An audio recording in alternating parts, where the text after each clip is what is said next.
What's up, everybody? I just got back from seeing the new Spider-Man Far From Home. Loved it. It was great. Um, this is going to be a real quick review. I don't want to give out too much. Just go see it. Go see it. One complaint is it does rely real heavy on the Tony Stark is dead storyline. So that's one thing. It's like, it's like that's one thing that kind of brings it down a little bit, but it sets the tone because that's how it's going to be from now on. Who's going to be the new Tony Stark?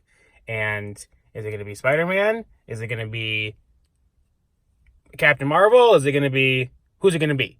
So that's kind of what this is, is about too. Is okay, is Spider-Man going to be the new Tony Stark, or is Mysterio going to be the new Tony Stark? By the end of the movie, you'll find out that I was gonna say I'm not gonna give any spoilers away. I was gonna say if you know enough about who's in this movie, then it's kind of obvious what's gonna happen, but I don't want to give out too much. So the mid-credit scenes, I do like the one after the first mid-credit scene, because that sets up the third movie, which people around me are like, oh god, no, I can't wait for the third movie, which that's gonna probably be, because what was it? Was it 2 years?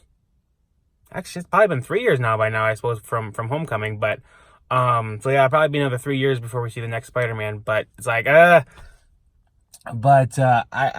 love the appearance in the mid-credit scene from somebody from the original Spider-Man movies, the Sam Raimi trilogy. So, and everybody's like, oh, when they saw him. It was freaking hilarious. Good movie, good choice of characters.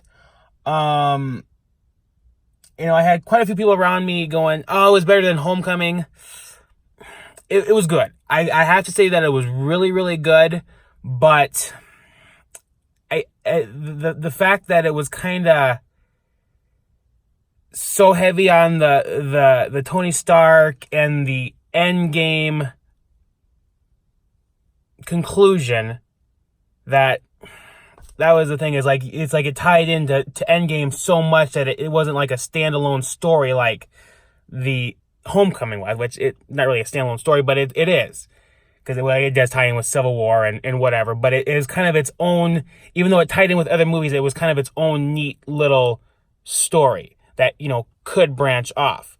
But with Far From Home, is you really have to see Infinity War. If you're going to see Endgame, you're going to see Infinity War. So you're going to see both those Avengers movies, and then it just ties in too much to those movies that you have to see them. So that's kind of where there's a little, in my opinion, a down. That kind of brings it down a little bit, that it's so closely tied to Endgame, where it has to tie up those storyline, tie up that a bit to do new stuff. So that's one thing that it's kind of like, it relies so heavily on the Endgame, that you've seen Endgame. If you're gonna, you really can't go see this movie without having seen Endgame, because you're gonna be like, they're gonna be talking about stuff. You're like, oh, okay, and they're talking about the blip and whatever. So it's like you kind of need to see Endgame to see this one. But I loved it. I don't know if I would say it was better than Homecoming. I just liked Homecoming because I liked the Vulture. In my opinion, I think he was the better villain. I don't know if maybe just Michael Keaton just played the better villain, but I definitely think that Homecoming, villain-wise, was better. Story-wise, I just liked it better because it was just kind of like it was a fresh Spider-Man, had its own story. I'm going to keep repeating this, but I was going to say I don't want to say this too much,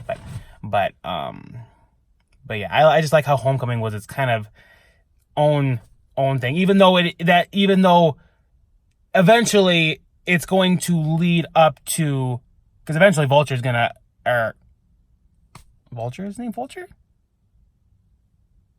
Yeah, I was gonna say, I think his name's Vulture, right? I can't remember now. But yeah, he'll come back, and then the guy that, if you've seen the mid-credit scene from Homecoming, the guy with I think he turns into a lizard or something. He's a lizard guy.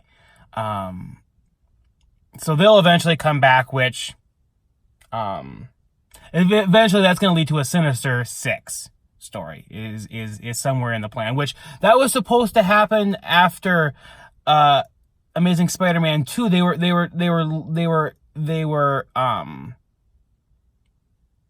leading to that in the with the second Amazing Spider-Man.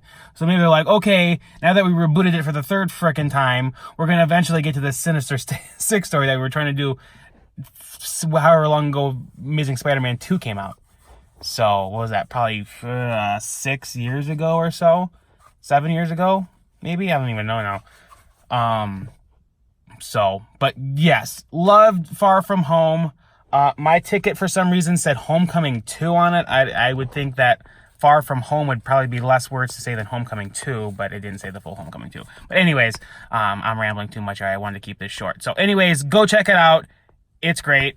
I'm gonna give it a 4.5 out of 5. It's good. Doesn't beat Spider-Verse, but it and I was gonna say it and Homecoming are pretty close, but I'm gonna put Homecoming just slightly above Far From Home. But Far From Home was still really good, still funny. I love Spider-Man. So anyways, thanks for watching, guys. Stay tuned for more, and let me know what you think of what you thought of Far From Home if you saw it. Pretty much this was the opening night, so I wasn't gonna go see it as soon as I did, but I'm like, God, I want to see it so bad, so I just ended up seeing it tonight. So anyways, let me know in the comments what you thought of Spider-Man. Did you like it? Do you agree with what I said? What did you think of the villain? What did you think of the story? So anyways, I'm going to see it probably again. I'm going to definitely see it again. I got to see it in 3D. And for some reason, my theater's not playing it in 3D. So I'm going to have to go to another theater somewhere else, travel somewhere to go see it in 3D. That's really strange, is that they played Homecoming in 3D in my theater. At least I think they did. Actually, I didn't see it in my theater, so I saw it in other theaters. But anyways, go see Spider-Man Far From Home. It's great. 4.5 out of 5 stars. Peace. Later.